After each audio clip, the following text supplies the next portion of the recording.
దేపి నా కన్న కూతురని నాకు తెలుసు అంటూ షాక్ ఇచ్చిన సుమిత్ర. షాక్లో జోష్న. ఇక సుమిత్ర అయితే ఆలోచిస్తూ ఉంటుంది. అప్పుడే దశరథ్ అయితే సుమిత్ర దగ్గరికి వస్తాడు.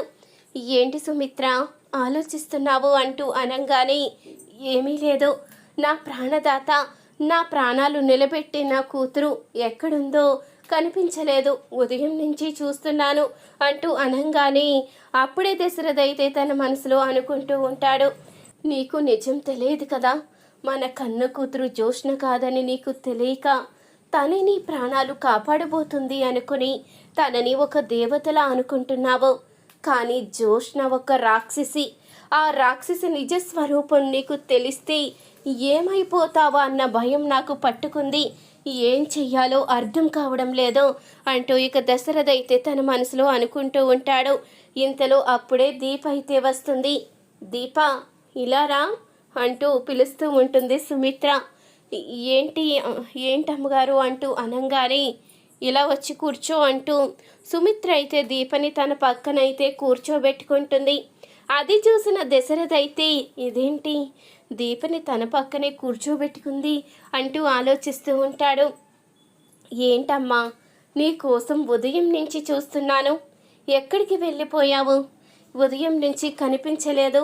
నువ్వు కరెక్టుగా టయానికి వస్తావు కదా, మరి ఎందుకు నాకు ఉదయం నుంచి కనిపించలేదు అంటూ అనంగానే, అదేంటి నువ్వు ఉదయం నుంచి దీప కోసం ఎదురు చూస్తున్నావా అంటూ అడుగుతూ ఉంటాడు దశరథ్ అయితే.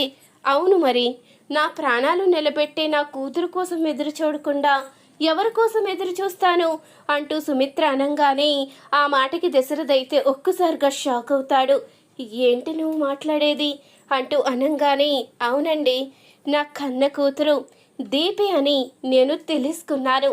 మీరు నా దగ్గర నిజాన్ని దాచిపెట్టినా, ఎవరు నన్ను మోసం చేసినా నాకు నిజం తెలిసిందండి. దీపే నా కన్న కూతురు, నా పేగు తెంచుకు పుట్టిన నా రక్తబంధం దీపే అని తెలుసుకున్నాను. జోష్న నిజ స్వరూపం కూడా మొత్తం తెలుసుకున్నాను. ఇన్ని రోజులు మనం ఒక పాముకి పాలు పోసి పెంచామని అర్థమైంది. మనం మన కన్న కూతుర్ని పని మనిషిలా చూసి ఎంత తప్పు చేశామో కూడా తెలుసుకున్నానండి అంటూ సుమిత్ర అయితే కనేసరికి దశరథ దీప అయితే షాకే చూస్తూ ఉంటారు. ఈ మాటలు విన్నా జోష్న అయితే షాక్లో ఉండిపోతుంది. ఈ వీడియో కనుక నచ్చినట్లయితే తప్పకుండా ఒక్క లైక్ చేసి మా ఛానల్ని సబ్స్క్రైబ్ చేసుకుని పక్కనే ఉన్న గంట సింబలపై ఆల్ అని క్లిక్ చేయండి. అప్పుడే మేము పెట్టే ప్రతి వీడియో మీరు మిస్ కాకుండా చూసేవచ్చు.